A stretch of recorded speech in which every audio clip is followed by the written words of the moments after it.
Bonjour à tous, Alexandre Blondeau, a.k.a. Thor, avec vous pour une revue des deux grands courants d'alimentation existants. Donc, le premier grand courant, le courant paléolithique, et puis un deuxième peut-être moins connu, même le courant frugivore, plus connu. Il y a vegan, mais je ne suis pas tant un avocat, un défendeur du végétarisme, tout simplement parce qu'il y a l'huile raffinée qui est comptée là-dedans comme étant quelque chose de correct. Mais je pense que vous aurez tous deviné que j'ai un parti pris, le parti pris des fruits, que je vais défendre. Mais en même temps, mon objectif, c'est de vous amener le plus de données empiriques, le moins d'émotionnel. Mais quand on sait qu'une alimentation paléolithique rend les gens, si on veut, dépressifs, tout simplement parce que de se nourrir que de lipides, hein, c'est ça qu'ils font comme conseil. Ils disent aux gens, mangez autant de lipides que vous voulez, autant de protéines que vous voulez, mais mangez pas de sucre. Les fruits, c'est mauvais. Condamne les fruits. Mais dans cette histoire-là, ils sont obligés de manger au moins des légumes, ne serait-ce que pour l'apport minéraux, l'apport vitamines. Ils mangent quand même des légumes, fait que vous allez voir, ça focaille toute leur affaire, mais ils n'ont pas le choix, ils sont obligés de manger des légumes. Alors que de l'autre côté, de l'alimentation frugivore, on peut complètement se passer de viande sans aucun problème. Donc, sur l'exemple patent, j'ai pas de... Je pense que j'ai assez de muscles, j'ai pas de déficit en protéines. Donc, la preuve est faite, on peut se passer de ça, mais les paléos peuvent pas se passer des fruits, mais surtout des légumes. Ils vont axer sur les légumes parce qu'il y a un indice glycémique moins élevé dans les légumes. Puis leur but à eux, c'est d'être en kétose, toujours. Je vais expliquer aussi qu'est-ce que c'est la kétose dans très peu de temps. Juste commencer avec les principaux leaders que vous pouvez aller voir sur YouTube. Ils ont beaucoup de vidéos et beaucoup de choses qui ont été faites pour vous renseigner, pour savoir vous faire une tête. Si vous avez fait du CrossFit, peut-être qu'on vous a proposé ça. L'alimentation paléo, parce que c'est très relié, CrossFit paléo, là, c'est un peu... c'est dans la mode, là. Ça va ensemble, là, presque. Alors, les principaux leaders, on pense à des gens comme Mark Sissons, Gary Tubbs, Matt Monarch, Rob Wolf, qui sont tous des gens qui ont des entreprises de distribution de suppléments alimentaires. Hein? Fait que regardez bien la papasse, OK? Ils vous disent, enlevez les fruits de votre alimentation. Les fruits, c'est méchant. Non, c'est plein de sucre là-dedans. Mais pas de fruits. Mais achetez mon petit pot à 70$. Puis mon petit pot, ben, il contient exactement la même chose que dans les fruits.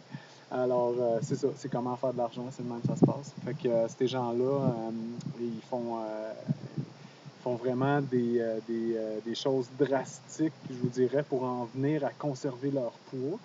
Mark Sissons, entre autres, lui, il dit que le matin, il se fait un café, un énorme bol de café. Il met l'équivalent d'un tiers de livre de beurre là-dedans. Puis il mixe ensemble, puis il boit ça. Puis il ne mangera pas la plupart du temps avant le repas du soir, où est-ce qu'il va manger 1200 calories de steak, de bison, de whatever, cadavre d'animal. Puis c'est comme ça qu'il roule. Donc, il est très fier de dire qu'il roule sur le café toute la journée, puis que le soir, ben, il se tape un repas de crève-faim. Si ça fait son affaire. Mais le problème de ça, c'est que les conseils qu'il donne ont un impact sur des millions de gens. Des milliers, peut-être, des millions, peu importe. Donc, ces gens-là, si pour lui ça marche, tant mieux. Mais rappelons-nous, Dr. Atkins, qui était pas un défendeur de l'alimentation paléo en tant que tel, mais qui était un peu un précurseur de cette alimentation-là, parce que c'était avant la mode, lui, il recommandait beaucoup de gras, beaucoup de protéines, aucun sucre. Même chose, Montignac aussi, ça ressemble beaucoup. Puis il faut se rappeler, Dr. Atkins, il est mort obèse d'une crise cardiaque. Ça fait réfléchir, tu sais.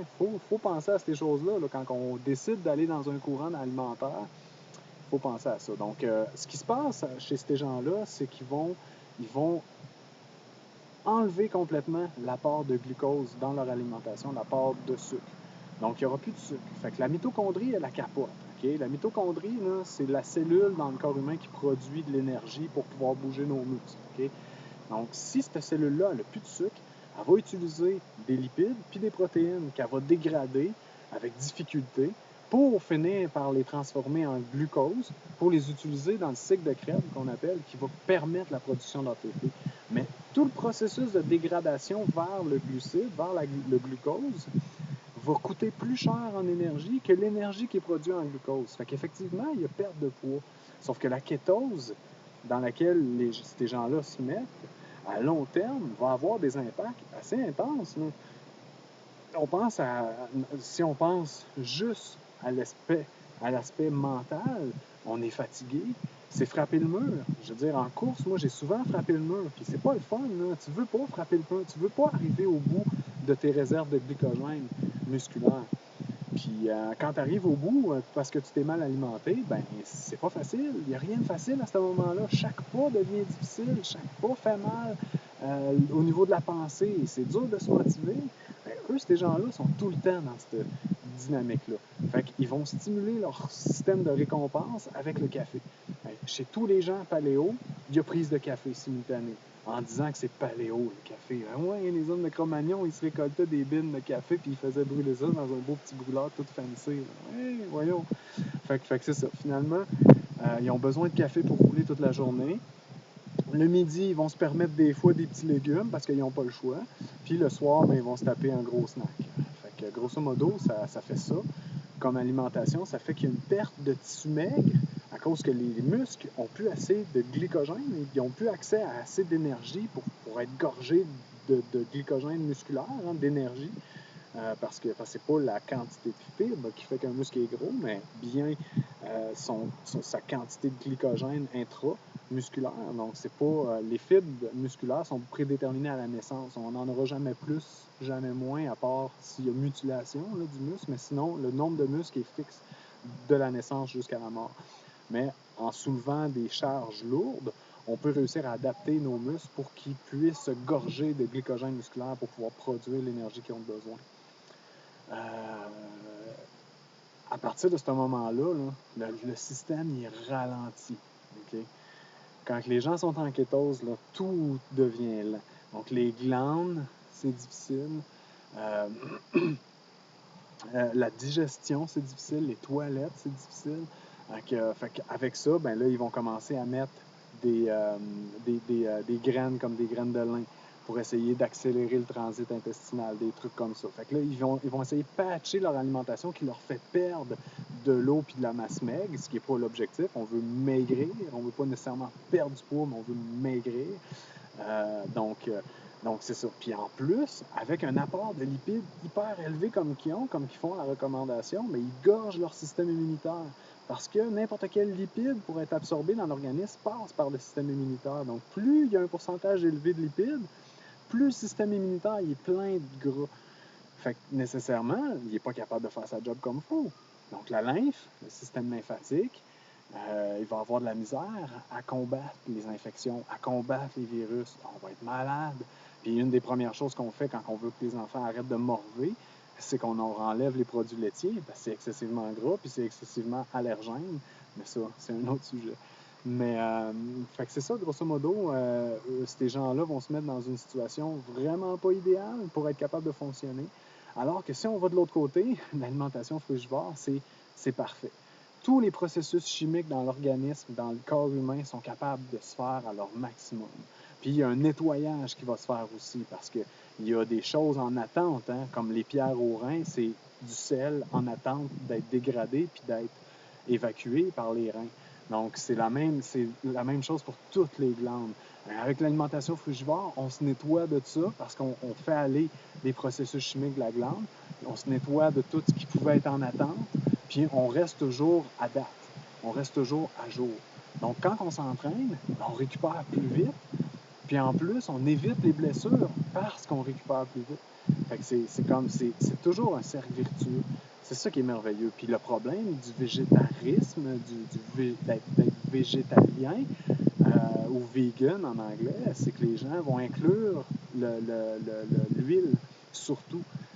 parce que oui, ils vont exclure tous les gros animaux, c'est excellent, c'est parfait, continuez, vous êtes vraiment bien partis, mais j'ai observé beaucoup de gens qui sont devenus vegan puis qui ont pris du poids pour la simple et bonne raison qu'ils ont tout remplacé leurs produits animaux par de l'huile. Donc, dans leur gâteau, ils vont mettre vraiment beaucoup d'huile. Dans leur cuisson, ils vont mettre beaucoup d'huile. Fait que tout ça, ça fait en sorte qu'on dépasse le 10% de lipides, qui est l'idéal. On veut un ratio de 90-10. C'est ça le best. Je l'ai expérimenté. J'ai essayé plusieurs sortes de ratios. 90-10, c'est merveilleux. 80% de glucides, 10% de lipides, 10% de protéines. Puis les meilleurs aliments que vous allez trouver avec cette proportion-là, le premier, le lait maternel, puis le deuxième, à peu près tous les fruits. Il y a des fruits qui vont monter à 80% de lipides, mais ces fruits-là, on les connaît. Il faut faire un peu plus attention, mais des fruits comme les pêches, les bananes, les nectarines, les raisins, même les pâtes. Les pâtes, c'est tout entre 2, 3, 4, 5%. C'est tout en bas de 10% de lipides. Donc, c'est merveilleux. L'organisme est capable de les assimiler. Il y a déjà contenu dans le kale, par exemple, toute la vitamine C qu'il y a besoin dans les bonnes proportions pour assimiler le fer qui est inclus dans le kale. Si on prend du fer comme ça, en petite pilule, ben, ça s'en va direct aux toilettes. Pourquoi? Parce que ça prend de la vitamine C pour assimiler le fer. Fait que des fois, vous allez voir des suppléments, vitamine C additionnée avec le fer. Puis là, ils vont essayer de faire des trucs comme ça, mais ça reste une petite poudre concentrée qui n'est pas digestible tant que ça. Alors que le fruit est complètement digestible tout de suite. Il y a son eau, il y a son sucre, il y a ses minéraux, il y a ses vitamines, il y a tout ce qu'il faut. Fait que c'est sûr que c'est je veux dire, c'est ce qu'il y a de best. C'est ce qu'il y a de mieux pour l'être humain. Fait que si vous voulez être réveillé, si vous voulez être en forme, de l'eau, des fruits, du sommeil, dormez, c'est le best, c'est 8 heures minimum 12 heures quand vous êtes capable. Pour une bonne récupération, pour un bon esprit, pour une bonne digestion, pour être prêt pour sa journée, il faut dormir. Dormir, bien boire, bien manger. Avec les fruits, on ne se trompe pas. C'est simple comme ça. Puis la transition, ben c'est certain que ça, c'est un autre vidéo complètement, mais autant que ça peut être difficile de faire une transition vers l'alimentation paléo, mais que ça restera toujours moins difficile parce que ces gens-là, ils disent à leurs adeptes des bonnes choses sur leurs mauvaises habitudes. Fait que c'est toujours le fun de se faire dire « Hey, mange autant de fromage, c'est super bon, autant que t'en veux, vas-y, mange-en. » Fait que les gens se confortent là-dedans. Mais ça reste quand même quelque chose de ne pas manger aucun sucre. À long terme, on s'en rend compte qu'on est en kétose. Là. Puis on n'est pas bien, puis là, il faut perdurer là-dedans si on veut voir certains résultats. Mais même chose avec l'alimentation frugivore, mais il faut s'adapter à une nouvelle manière de faire. C'est surtout au niveau de la manière de faire, parce que manger des bons fruits mûrs, honnêtement, c'est donné à tout le monde. Tout le monde aime les bons fruits mûrs. Je veux dire, les enfants, les plus jeunes, tout de suite, souvent, on va leur offrir un bonbon ou un fruit. Si le bonbon n'avait pas la connotation culturelle qu'on y donne, il prendrait le fruit parce qu'il va durer plus longtemps, puis il va être plus juteux, puis il va être plus facile à manger.